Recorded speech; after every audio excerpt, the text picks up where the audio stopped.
This doorway leads to a private residence.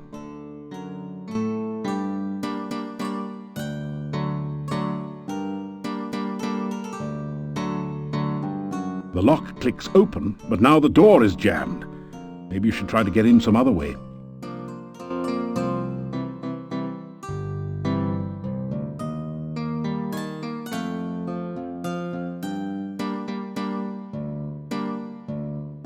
You carefully open the window and enter the darkened upstairs bedroom.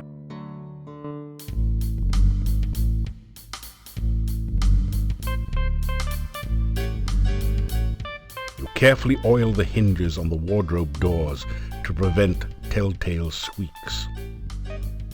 You carefully oil the hinges on the wardrobe doors to prevent telltale squeaks.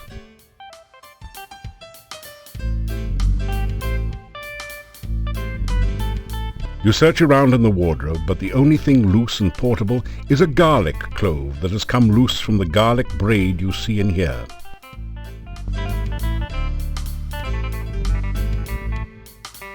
In the pocket of one of the pairs of pants in here, you find some money. You add 20 kopecks and 1 crown to your purse.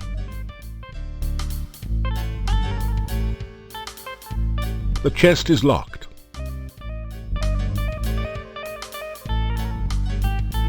It wasn't really designed for this, but you find you can do a fine job of repairing your armor and equipment with the Thieves' Toolkit. Maybe you can become a tinker when you tire of thieving. Searching the nightstand, you find a small gold locket on a chain. It says "Love" on the outside in well-worn lettering. Inside you see the tiny paintings of 2 faces. One of the faces is of a good-looking young man. A glance at the old man's face and a little imagination shows that it's probably his portrait from when he was younger. The other face is of a young and lovely woman. This picture is marred by a spot where some liquid has dripped upon it. You close it and put it in your backpack.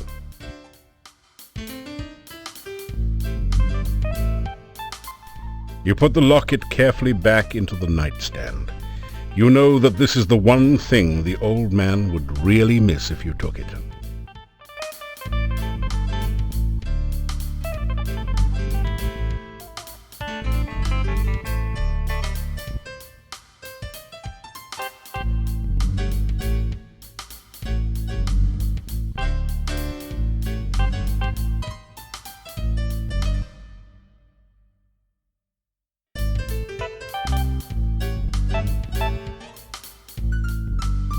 It's an attractive but not particularly valuable music box.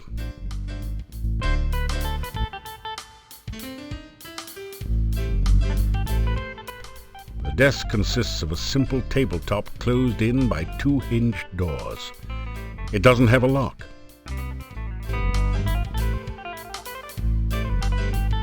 That didn't do anything. That didn't do anything useful. That.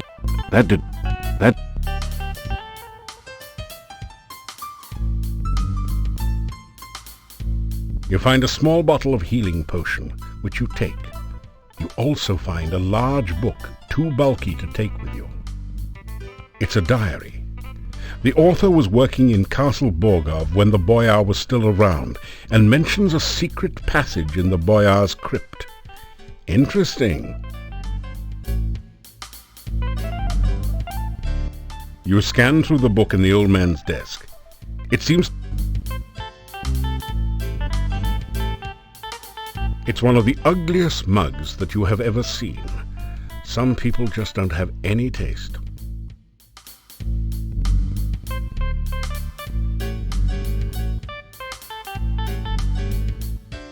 You pick up the ugly mug and carefully place it on the floor.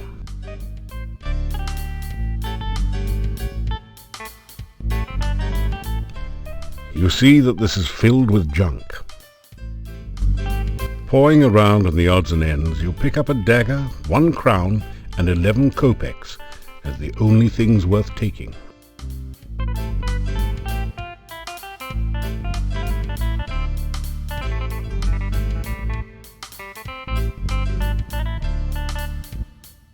Looking looking.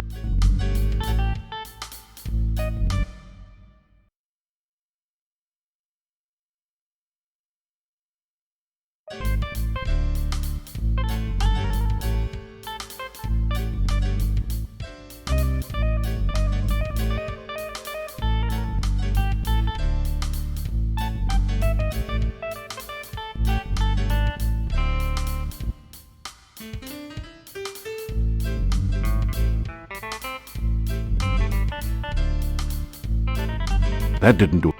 That.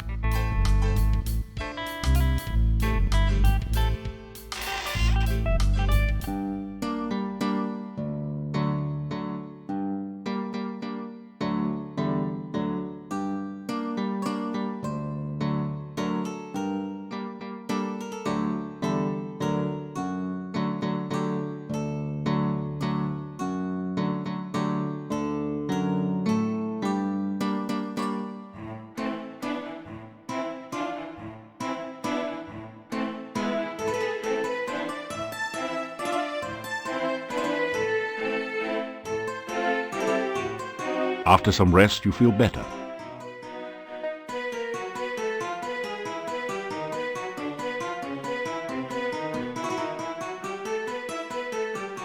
After some rest,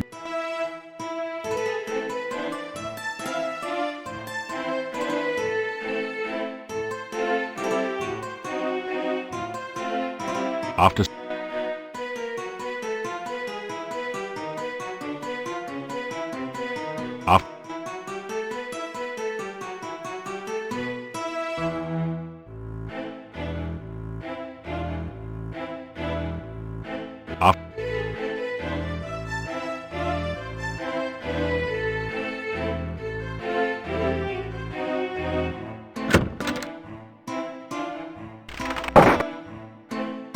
you unlock the door to your room and go in.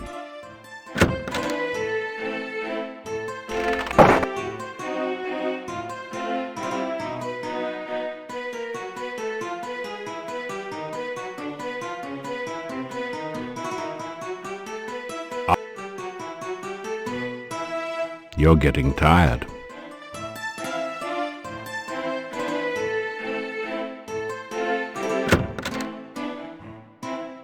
You have the feeling you are being watched.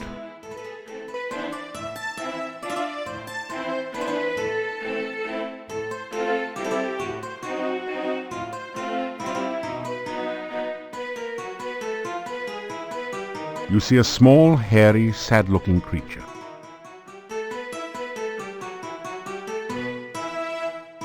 Not many big people see Domovoy. Most not look. You something special. Maybe so? You hero?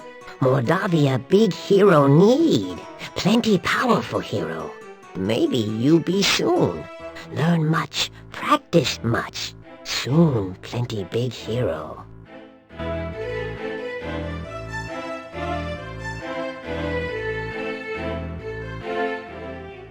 In where I am living. In Domovoy am I. Luck I bring. Way things go now, think most luck bad. Things at inn not good. No people come. Innkeeper and wife very, very unhappy. Mordavia very, very sad place. Even Domovoy cannot help here. Oh, too much dark magic.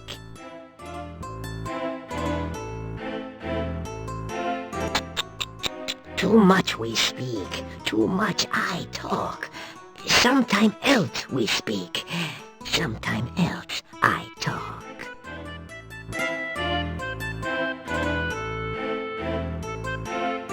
Domovoy am I, Domovoy I be.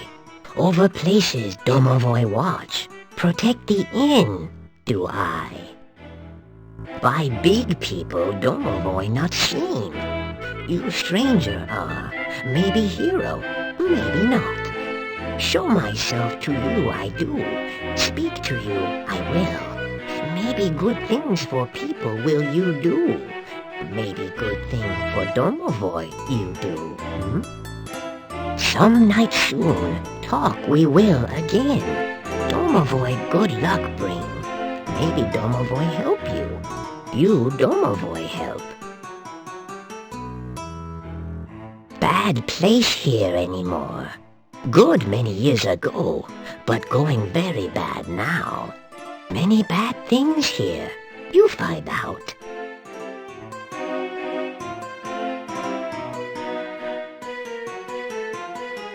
Maybe talk again. You come down other night.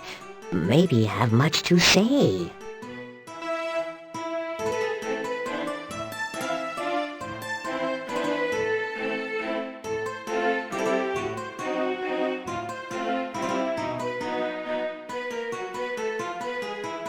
You unlock the door to your room and go in.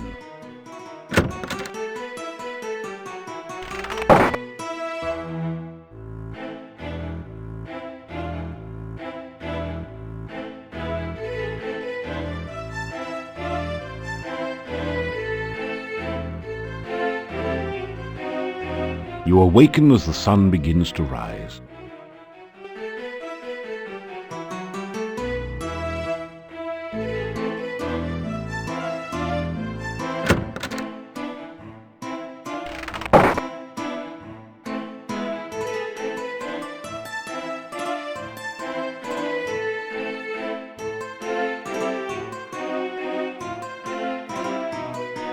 Ah, so you are back.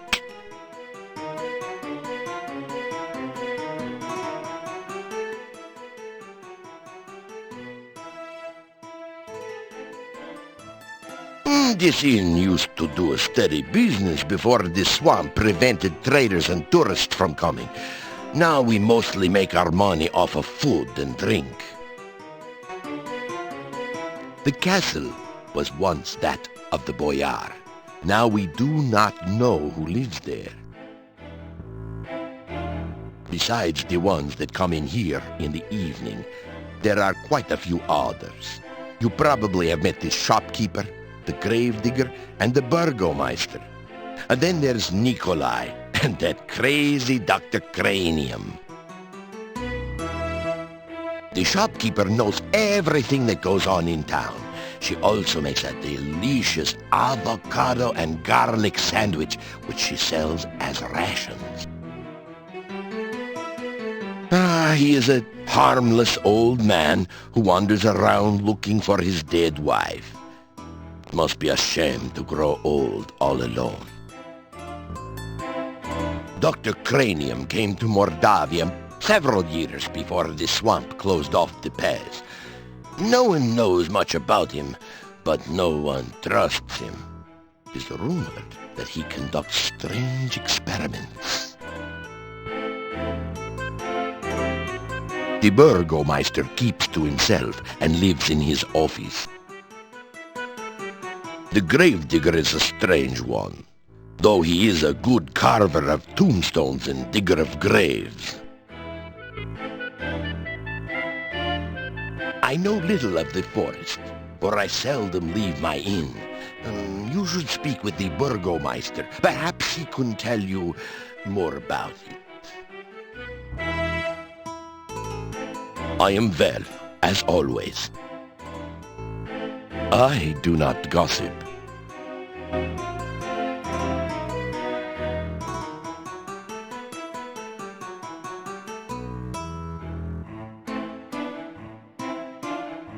You eat your plain but nourishing breakfast.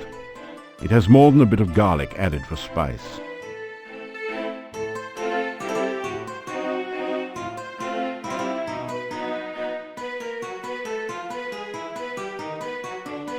The innkeeper nods at you.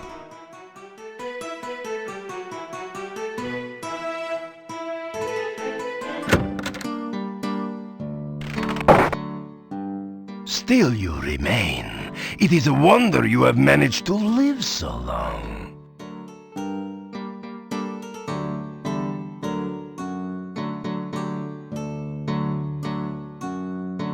What is it you want? To tell the burgomeister about your adventures in Shapir. So, you are the son of a sultan. Your stories are better than 1001 Nights.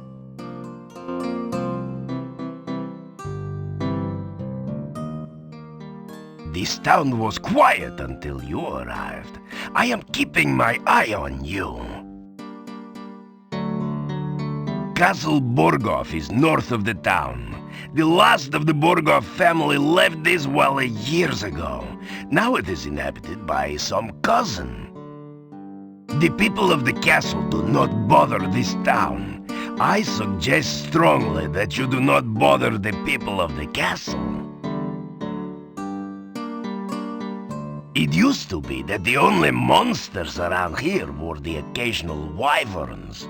Now there are many dangerous things in the valley. It is safe only within the town gates.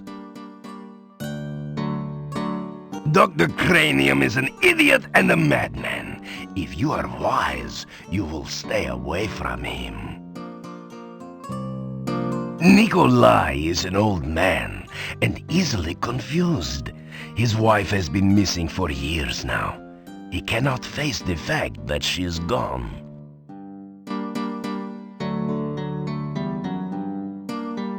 Try not to make a nuisance of yourself.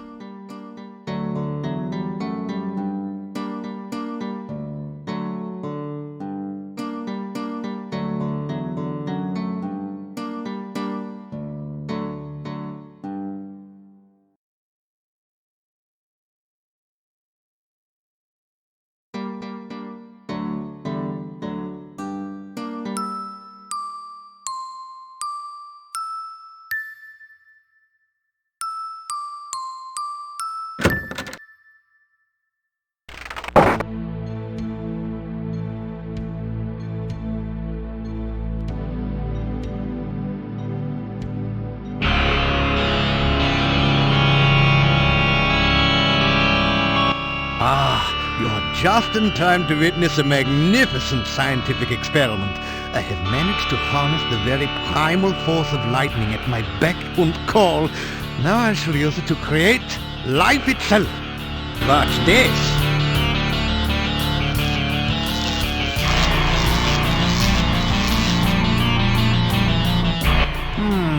That was not quite the experimental result I expected. But never mind that. It is merely a momentary setback in the annals of science. I shall readjust the magnetic electrical stimulation system and try again another day. You say hello to the scientist. It is good to see you again. I trust the Antwerps gave you no trouble? You start to tell Dr. Cranium about yourself and your adventures, but he quickly interrupts. But there is nothing so adventurous as pursuing a career in science. Did you know, for instance, that simple scientific principles can be applied to the creation of potions for healing and curing poison? You tell Dr. Cranium about your first adventures in the Spielberg Valley. He seems vaguely interested in your tales of the Baron and his children, but his eyes positively light up when you mention the Antwerp. Ah, so you are the Spielberg hero. I went there on an Antwerp gathering expedition a few months ago. The people there are still talking about your adventures. You continue by telling Dr. Cranium of your encounters with the eccentric wizard Erasmus, the deadly kobold magic user, and the ogress Baba Yaga.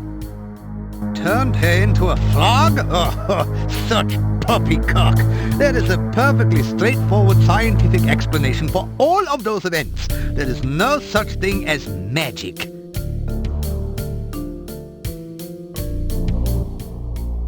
Oh, I have been better. The failure of my MESS was a shocking experience, I can tell you. Understanding and harnessing the power of nature is just one aspect of science. By observing and performing experiments based on the observations, the scientist increases our understanding of the world around us. Here you are, one freshly brewed healing drink. Sip it if you get hurt, and its beneficial vitamins and other ingredients will help your body to recover quickly. Here you are, one freshly brewed universal poison antidote. Oh, this is a sad, ignorant land where everyone seems to think more of magic than of science. Still, it is a good place for a scientist to work. There are many fascinating monsters to study, and I can get all the dead bodies I need. Antwerps are a truly fascinating species. They reproduce by splitting into a number of tiny Antwerps, each with their own genetic code. They cannot split voluntarily, however. They only reproduce when cut or stabbed. My test Antwerps came from Spielberg Valley, where there was an Antwerp population explosion last spring. I have come to the conclusion that lightning is electrical in nature, which would put it in the realm of fire. Fortunately, there have been an increasing number of storms here lately, so I have been able to harness some of the lightning and store it for experimental use. I am convinced that the primal force of life is electrical in nature. Of course, it must also involve water for life, and pizza, without which life would be boring. My neighbor Nikolai is not actually as old as he now appears. He has been very unhappy since his wife's disappearance some 15 years ago. I can understand his disappointment. She never brought me back the berries I needed for an experiment.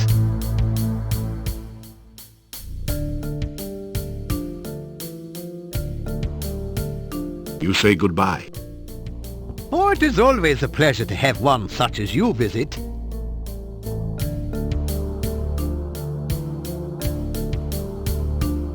Perhaps I should wait a day or two before resuming my Frankie experiment. It is very important that the right person stay in charge here.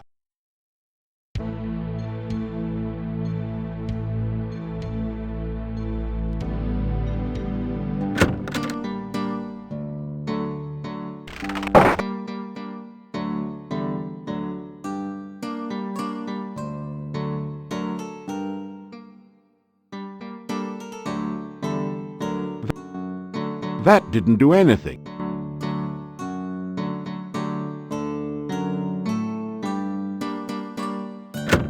You walk right on in.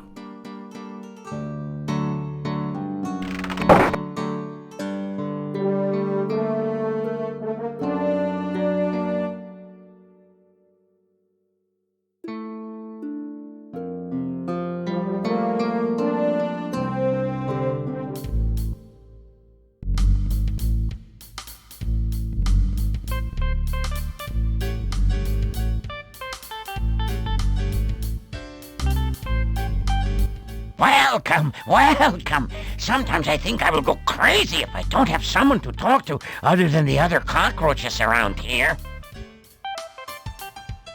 You tell the chief about your break-in at the old man's house. It seems you do really well under pressure. It is a pity that we can no longer fence things here. You could probably earn a lot of money. Oh, very well. If you must be a hero, I suppose you could help me. You will need to break into the monastery through the upper windows. There is a secret passage to the basement somewhere in the main room. I think there was some sort of guard, too, but I threw something at it and it went away. Anyway, once in the basement, look for a small statue. Whatever you do, don't touch it with your bare hands. Bring it back here, and we'll see whether I will return to my dapper self again.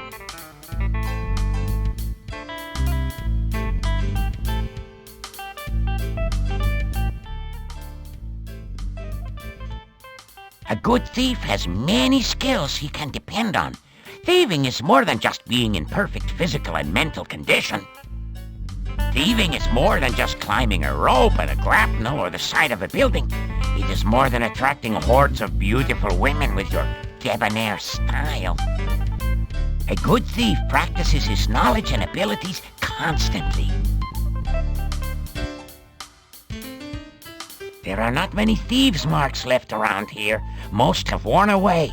In a big city where the guild is active, you can find marks all over. Acrobatics is a skill which is much underrated by thieves. A good acrobat can spin his body farther than the best jumper. He can cross a tightrope over the most dangerous chasm. And he can always moonlight as a circus performer in a pinch. There is more to stealth than just sneaking around. You need to know when to hide as well. It also helps to carry oil with you at all times. You never know when you might alert someone as you open a squeaky door. With a little knowledge and the right tools, picking locks is a snap.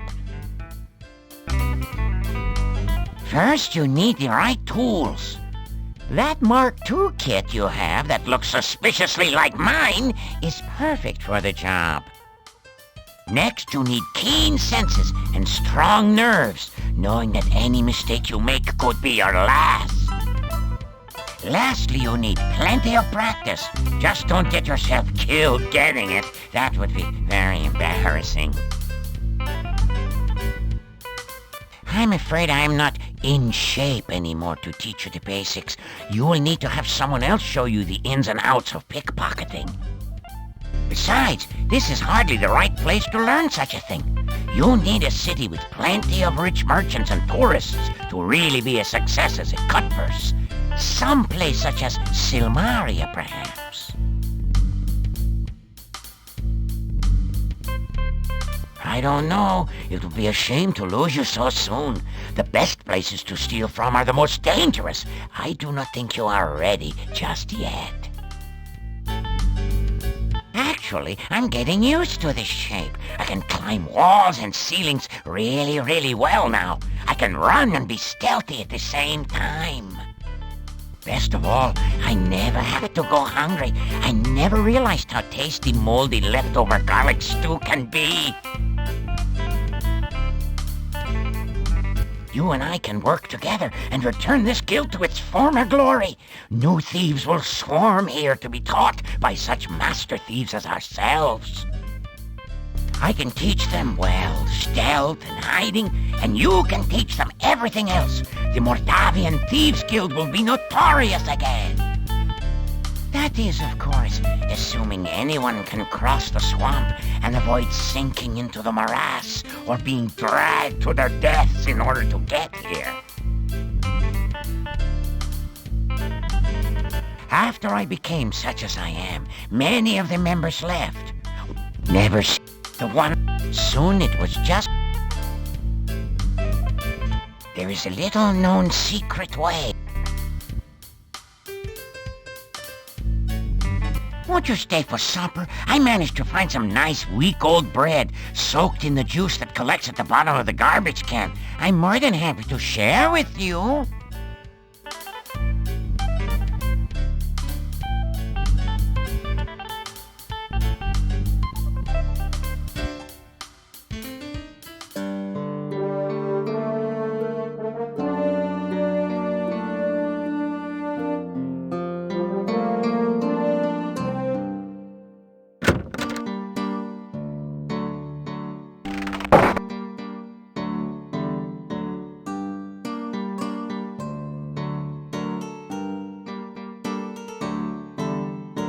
Still you remain.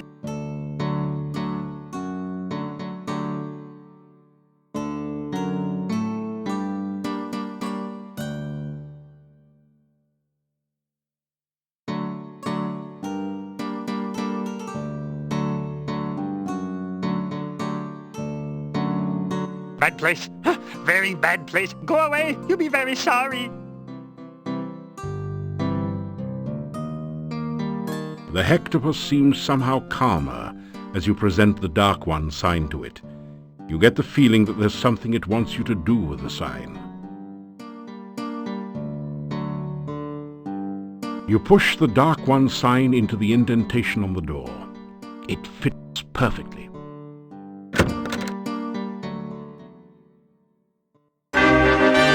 You have a really bad feeling about this place. It looks ordinary enough, but the general atmosphere of the place and the symbols of the Dark One everywhere make you almost want to turn and run as fast as you can. This amazingly lifelike sculpture looks like a cross between a baby troll and a hermit or dervish.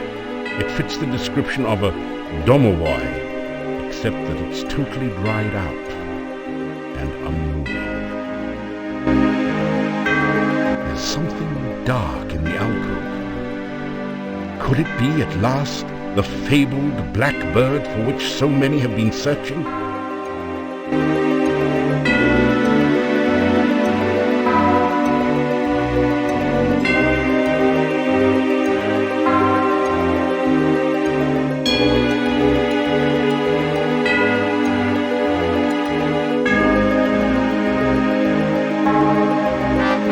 Precariously maintaining your balance on the narrow ledge, you just manage to snag the black bird and place it in your pack.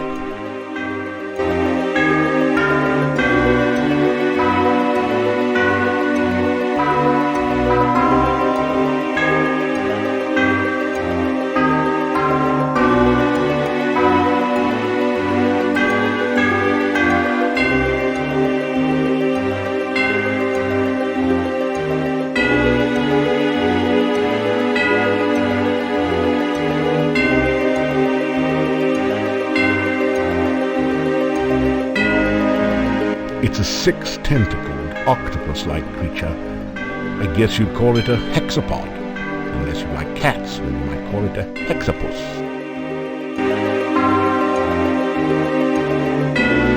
Hector the hexapod happily gorges itself on a garlic. Hector looks much less hungry and perhaps a little less dangerous now.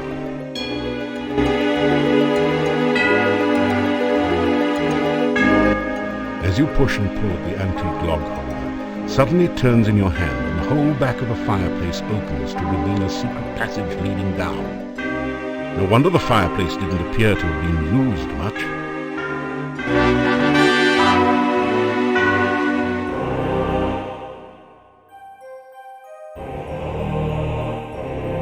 There is a cold feeling down here that chills your bones and sets the hairs on the nape of your neck on end. There is a musty odor of mold and mildew mingling with a sickeningly sweet smell of decaying flesh. Welcome to your nightmare. You've seen some pretty ridiculous things in your time, and that's certainly one of them. There is a huge book on the altar. The binding looks like stretched human skin, with letters and markings written in dried blood. The letters spell out Necrophilicon. What could that mean? Oh, that's it. Something like the Silmarillion for of the love of death. There's something very, very wrong and dangerous about this book. Above the altar is the sign of the Dark One, surrounded by arcane letters. A notch next to the A makes you think that perhaps that is some sort of starting point for the letters.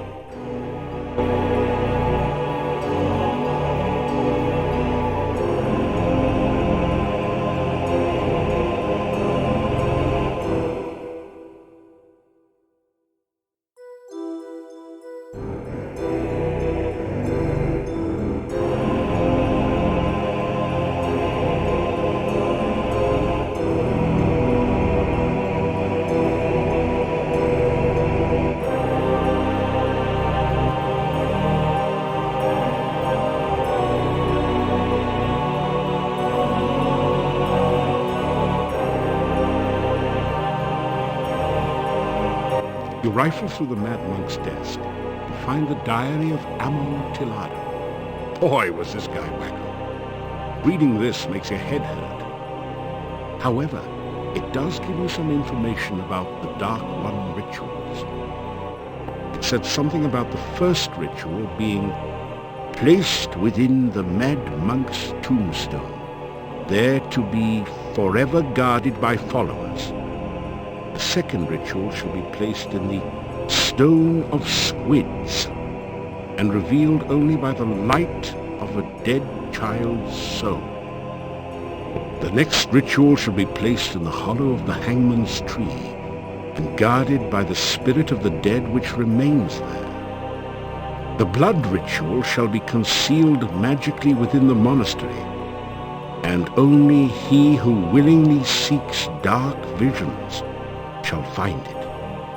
The mouth ritual shall be placed in the great arch itself, under the Dark One's sign. And the heart ritual shall be given to someone named Gregor for safekeeping. Now there's another note on this page in another's handwriting. Gregor is missing in the forest and probably dead. Yet where is the heart ritual?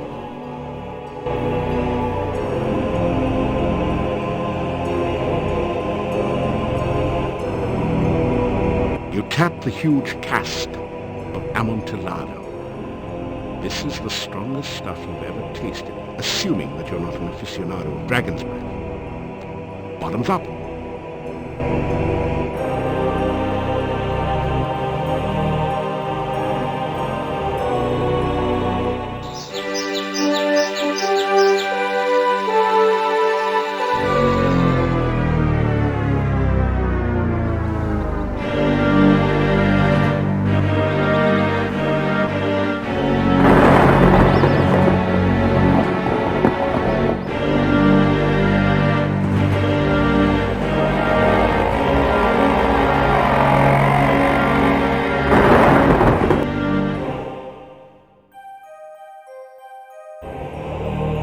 Man, have you got a headache?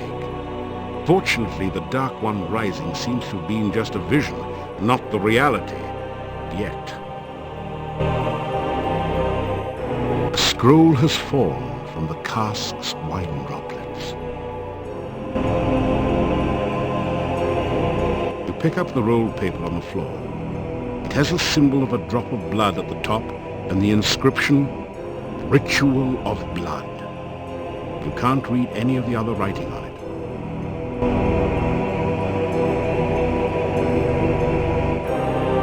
You see a small statue that matches the description that the chief thief gave you.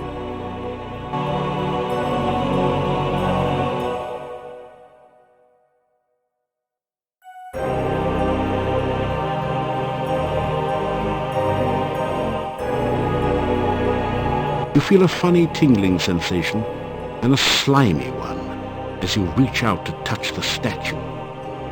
This is not good.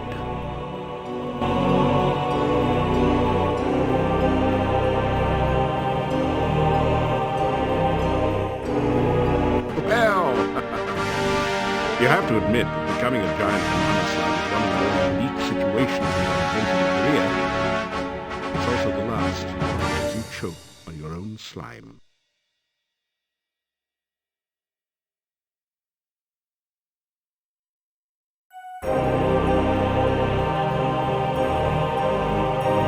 Shopping bag. This reusable cloth shopping bag reduces waste and makes a handy container. Bagging big game with it is not recommended, however.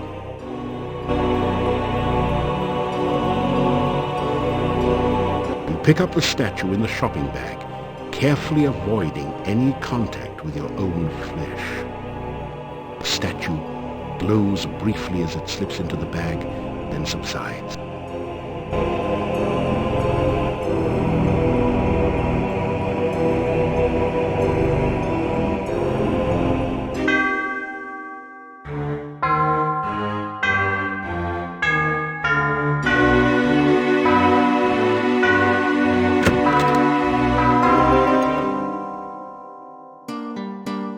You retrieve the Dark One sign from the monastery door, then quickly step away before the hectopus can react.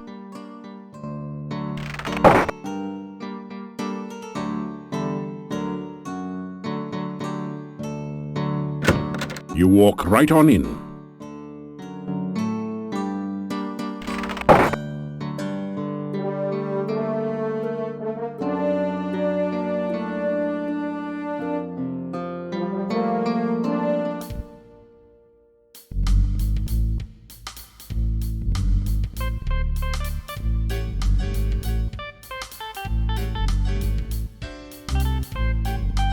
Welcome, welcome. Sometimes I think I will go crazy if I don't have someone to talk to other than the other cockroaches around here.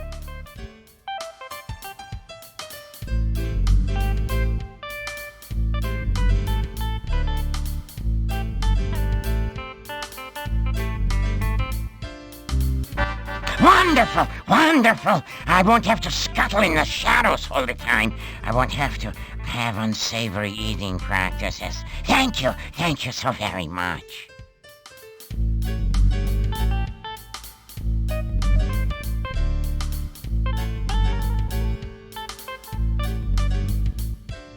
You have such nice manners.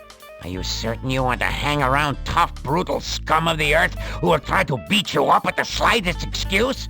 Or is that your idea of a good time? You did very well indeed. I can tell that you will someday be a chief thief yourself.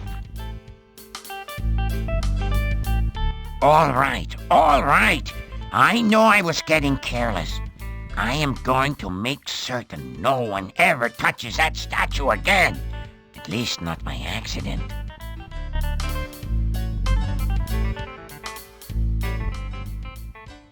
I am all right, I guess, but I'm having a difficult time adjusting to walking on two legs again. There is a secret passage to the castle from the Boyar's crypt in the graveyard. There is a special way to open this secret door.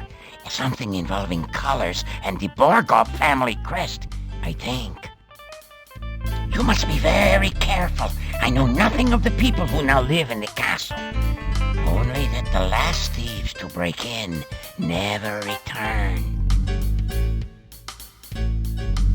Other than the fact that there are no other thieves here, and that we are not likely to get any in the near future, this is a wonderful guild.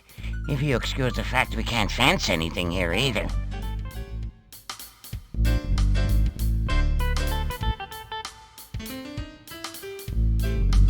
Going so soon? Good luck.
This pouch. These avocados.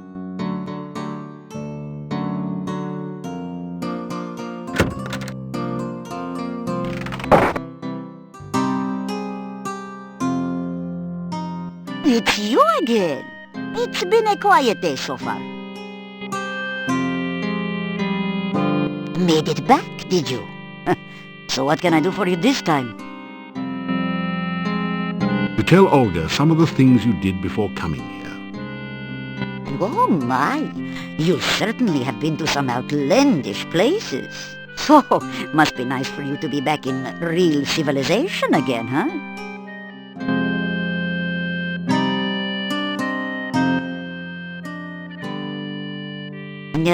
My sad departed husband, his name was Boris. Gone 3 years now. He was such a good man. Things haven't been too busy lately. I have plenty of time to get caught up with my knitting. This used to be such a nice place to live. Things can only get worse, as my Boris used to say. With the swamp cutting us off and keeping visitors away, business is poor. With so many monsters running around at night, won't surprise me if we wake up one morning and find we're all dead here. What would you like to know about?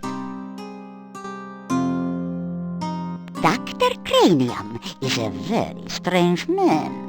No one knows what goes on in the back room of his house, except maybe Igor, and he won't talk about it.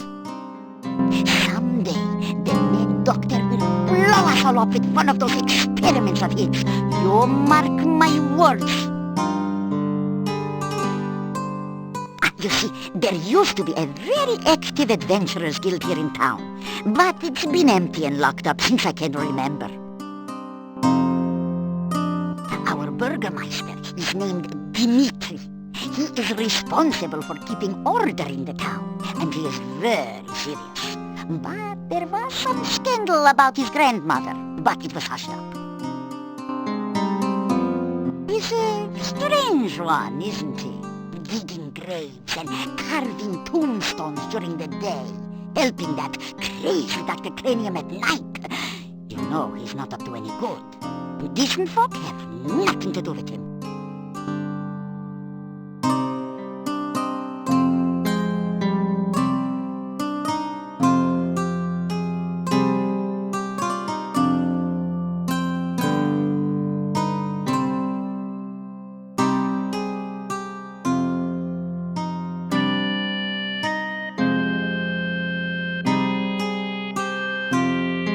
I expect you plan on going adventuring some more. Well, I suppose the gravedigger has some room left at the cemetery? As my lost husband used to say, may all your travels lead somewhere.